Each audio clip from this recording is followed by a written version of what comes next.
barafinda Sekikubo Fred, umusaza w'ukuri wakataraboneka ufite impamvu nziza nyinshi 200.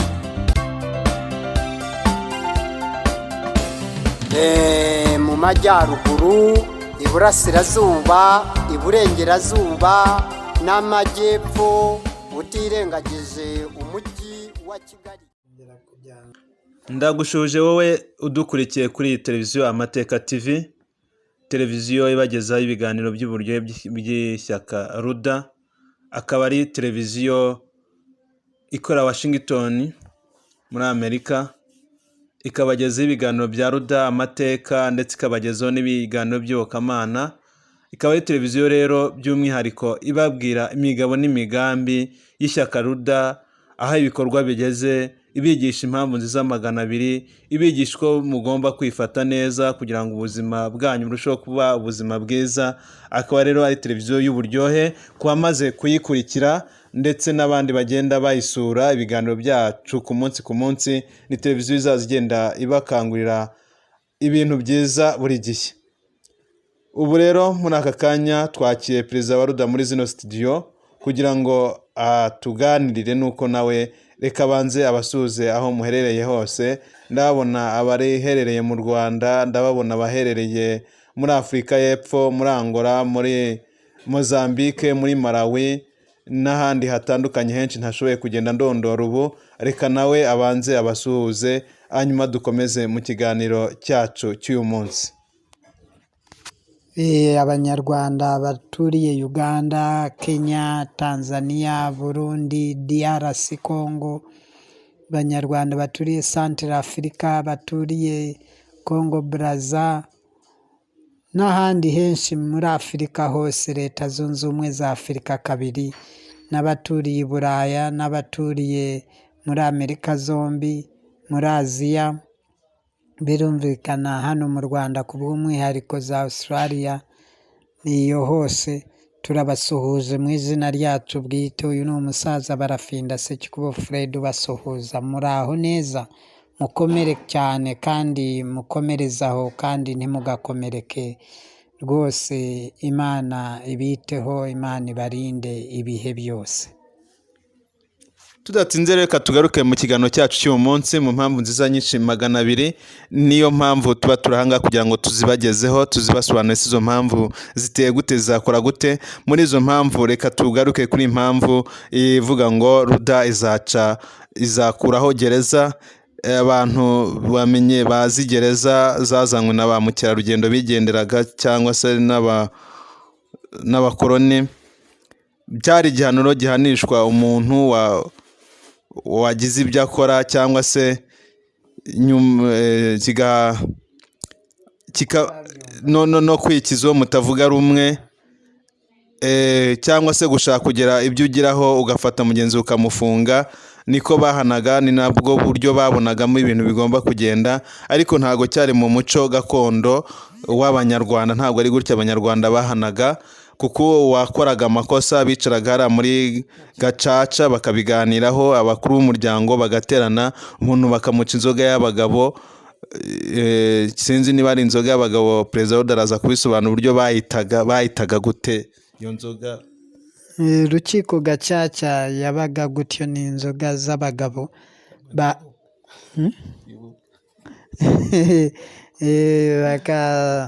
bakagenda bumviriza umuntu neza, bamuteze amatwi, yababiziza ibyuya, yabateye icyaka, hanyuma bakamutsa izo nzoga kugira ngo icyaka kibashiremo, icyaka kivemo, hanyuma bose babyumve kimwe, bose mu mujyi umwe. Aho yakosheje akabigaragarizwa, nawe akabyemera, hanyuma agashobora nawe kubyiga, gukuramo ikigwa, akazabyigisha n'abana be, ikaba abaye umuco kirazira kuri bose. Bityo rero nta gereza zabagaho, gereza zazanywe na ba mukerarugendo, ziza gushyigikirwa n'abafana babo b'abacanshuro. Birumvikana zirasigasirwa, zirasigikirwa, bakajya bikiza abo batabona ibintu kimwe, batavuga rumwe nabo, ibyo byose bakagenda babafata bakabashyira mu nzu z'imbohe, ariko ntabwo byari ibihangano byacu by'Abanyafurika by'Abanyarwanda ku bw'umwihariko. Niyo mpamvu twe twazanye insimburagifungo niyo izakora, ntabwo gereza zizaba zihari. Ahari amagereza hose tuzahubaka amashuri abanza n'ayisumbuye makuru na za kaminuza n'ibigo byigisha imyuga, hanyuma tuhubaka amasoko n'amasoko y'ibikorwa remezo bitandukanye. Naho gereza zizavamo, gereza tuzazisimbuza insimburagifungo, abantu bajye bakora akazi k'insimburagifungo kuva saa moya kugera saa sita yitahira, abandi batangira saa saba bageza saa 12, abandi batangira saa moya nimugoroba bageza saa sita za nijoro, abandi batangira saa saba bakesha mu kazi k'insimburagifungo. Umuntu arangiza igihano cye yikomereza mu mirimo ye, nta kuvuga ngo yarafunzwe ngo agire imiziro, nta miziro izabaho. Aha birumvikana bizaba ari uburyohe, ariko reka turebe kuri ibi bintu. Hari abantu koko tubona ko gereza zakoreshejwe nabi, zikakoreshwa mu kwica abantu, mu kubabuza uburenganzira bwabo, ndetse muri bimwe bitumye tugira Abanyarwanda benshi batari mu Rwanda habamo gutinya gereza. Umuntu yakora ikintu bati baragufunga, umuntu ukazinduka azinga utwe, akareba uburyo acaho, akareba uburyo ava muri icyo gihugu akajya mu buhungiro, akitwa impunzi bitewe no gutinya gereza, gutinya kujya ari ahantu. Gereza zapfiyemo abantu benshi murabizi, gereza zatumye abantu bahinduka abapfakazi. Akenshi ugasanga abantu baranarengana, barazira aho bavuka, barazira icyo bari cyo, barazira indeshyo, barazira imvugo zabo, barazira imitungo yabo. Ibyo byose twagiye tubibona. Hanyuma hakaba gereza zizwi zanditswe no mu bitabo, ariko Perezida wa Ruda warazizi kuko yakoze ubugenzuzi. Hari izo yagiye ageramo kandi nyinshi izo yagiye ageramo n'izitazwi. N'ayo mazu meza cyane yagiye yubakwa aho guturwamo ahubwo akagirwa gereza, ndetse yo ntabwo ari gereza, yabaye ibagiro. Sinzi niba ariko twabyita. Izo nazo zizavaho, safe buildings zizavaho, izo gereza zo mu ibanga zose zizavamo. Tuzazihinduramo ibigo byigisha imyuga, abantu bibagirira umumaro, abantu baba abatekinisiye bamenye tekinike zitandukanye, gusumbya kujya gutekinikiramo abaturage babahonda, babakubita, babafunga amaboko n'amaguru amapingo, babamazamo igihe runaka, bahumiramo barwara indwara runaka, babavura kimagendo, babahohotera mu buryo butandukanye, babavutsa uburenganzira bwabo bwo kubana n'imiryango. Ibyo byose bizatuma twafashe umwanzuro ko gereza tuzazikuraho zose, hanyuma izaba izo gereza zizwi n'izitazwi zose zizavaho, nta n'imwe izasigaraho. Tubisimbuze insimburagifungo ku wakoze amakosa, kandi n'inkiko zizajya zikorera kuri tere. Bityo rero insimburagifungo niyo izakoreshwa, niyo tuzashishikariza abantu. Niyo mpamvu twatangiye kuyigisha no kuyishishikariza abantu, kugira ngo abantu babe biteze ko gereza zamungaga ubukungu bw'abantu, bakagufunga n'umuryango ukaba urafunzwe wose, abakuru n'abakiri bato bagemura, barabuze umuntu wabo, umuntu apfira muri gereza bamushingura iyo. Bityo rero bamuhohotera mu buryo butandukanye, batandukanya imiryango. Ibyo byose bikorwa bibi bya gereza ku kiremwamuntu, zihohotera uburenganzira bwa kiremwamuntu. Ibyo byose tuzabikuraho, tuzane insimburagifungo yubahiriza uburenganzira bwa kiremwamuntu aho ava akagera, kandi abana bato babane n'ababyeyi babo, ariko bakora akazi k'insimburagifungo k'ingufu zitandukanye kandi gakomeye cyane. Ibyo byose bizaba ari uburyohe bw'ibihekane, dusigasira uburenganzira bwa kiremwamuntu, ariyo ntego bityo rero twimakaza umuco wo kugira neza no gukorera hamwe, twese hamwe tugira ikinyabupfura ndangabantu apana ndangabikoko. Bityo rero tuzakoresha inzira ya demokarasi yihuse mu burenganzira bwa kiremwamuntu bwose bwubahirizwa uko bwakabaye, gereza tuzikuraho kuko gereza ni itorezo ritoza abaturage kugira imitima ikomeye ikakaye y'ubugizi bwa nabi. Iyo bavuye muri gereza nibwo barushaho kugira nabi. Tumaze gusobanukirwa kuri iyi ngingo y'uko gereza zizavaho, ndetse twabonye ko nk'uko mwabisobanuye ko igihano kizajya gihanishwa umuntu wakoze wibye wangije iby'abandi azaza biriha 5.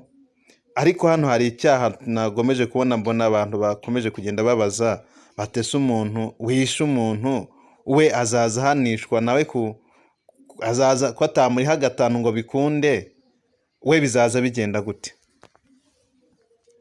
Birumvikana azakora akazi k'insimburagifungo, agakore kugeza igihe azagasoreza. Igihano gikomeye cyane muri ruda ni icy'imyaka 200 ku bagize nabi ibyaha bikomeye cyane biremereye. Icyoroheje ni icyo ngicyo cyo kuriha ibyo wangiza, ibyo wibye se, ibyo wahombeje umuntu, byikubye inshuro 5 bingana n'intoki 5 z'akaboko kawe k'iburyo zabiteruye zibyiba. Bityo rero aho ngaho muri ruda naho ni uko duhagaze, ni uko tubona ibintu. Bityo rero ni uko tuzakosora ibintu, tuzana insimburagifungo, gereza tuzikuraho, nta gufunga umuntu kuko gereza ku munsi umwe mu Rwanda barya miliyoni 26.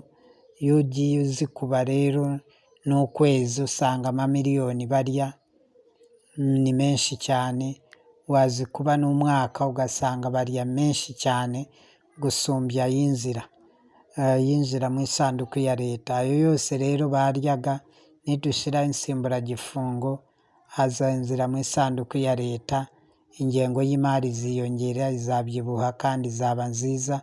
Tuzakora ibikorwa remezo byinshi bitandukanye, tubyubake hirya hino, za kebokazi, imodoka zo mu birere, noneho za gari ya moshi, amato, ahari ibiyaga tuhacukure hose, nituhafukura hazemo ibiyaga dushyiremo amasamaki twororeremo, dushyiremo n'amato yo gutwara abantu n'ibyabo. Ibyo byose rero bizaba ari uburyohe bw'ibihekane muri demokarasi yihuse y'abaruda. Aho ngaho gereza zivamo ibintu biba uburyohe bwiza cyane. Naho kuri iyo ngingo rwose tuzayitaho cyane, ntabwo tuzabembereza abanyamakosa. Rero birasobanutse ibijyanye n'ibyo ngibyo, ariko icyo twabwira abantu si ukugira ngo abantu bakunde bazakose bahanwe. Icyo dushaka ni uko ahubwo abantu bakwirinda amakosa kurenza yuko abantu bahanwa. Niyo mpamvu wumva ibihano bikomeye, guhanishwa iyo myaka 200 kugira ngo abantu batinye iye kuvuga ati iki kintu ntago nagikora kuko ni kibi, kitagira ingaruka ku muryango, kitagaragarira nabi. Ahubwo abanyarwanda tugomba kwiga gukora neza kugira ngo tuzarambe, tuzagire uburambe bwiza. Ndumva bigomba gushingira mu gukora neza. Wanava muri ubu buzima ukagenda nk'intwari, ukitwa intwari mu muryango, abana bakakwigiraho, abuzukuru bakavuga bati sogokuru yari umuntu mwiza, akoze neza. Ntibiyumve ngo ubuzima bwawe bwarangiriye mu nsimburagifungo. Ahubwo abantu twaharanira gukora neza kugira ngo tuzabe intwari za Afurika, tuzabe intwari mu miryango yacu. Perezida, ese tugana ku musozo w'iki kiganiro, ni iki wabwira abadukurikiye ubu ngubu aho baba bari hose ku isi? Murakoze cyane.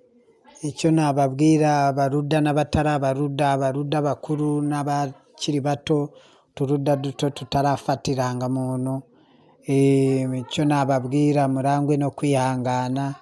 ibihe n'ibihe, isaha n'isaha RUDA irakora umuti kandi bizagenda neza rwose. Ntituryama, natwe tuba turi aho tureba uburyo tekinike zidasanzwe, uburyo amayeri meza yatuma umuti ukoreka neza nta cyangiritse, ntawe ubiguyemo, ntawe ubikomerekeyemo. Twe kuko turi abanyapolitike beza b'amahoro, turimo turakwakwanya turebe ko byose bizashoboka muri demokarasi yihuse. Gereza zivaho zose, tusezera gereza, zireke kudufungira abagore, abagabo, bashiki bacu, basaza bacu. Birumvikana ibyo byose tubikureho. Abana bato bose iyo hose mu magereza baruzuye, abantu bajye bakora, badafite igishoro cya miliyoni 6 tubakuriraho imisoro, bakora bakwakwanya, ntawe ubafunga kuko gereza tuzaba twazikuyeho. Ibintu ari uburyohe bw'ibihekane. Murakoze cyane.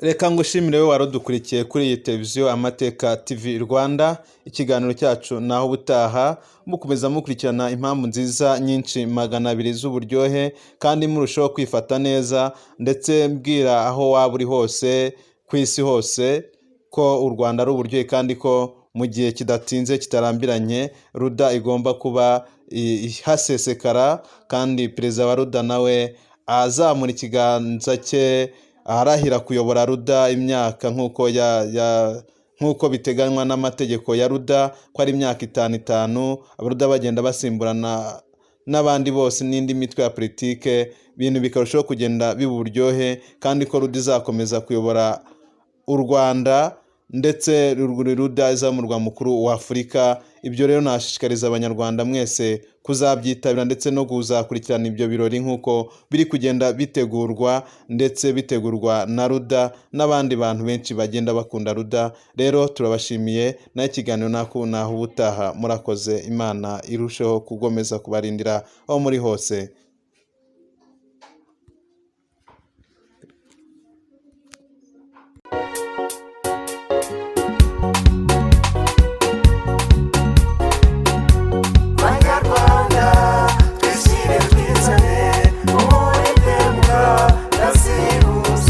Uyu ni Barafinda Sekikubo Fred, umusaza w'ukuri w'akataraboneka, ufite impamvu nziza nyinshi 200.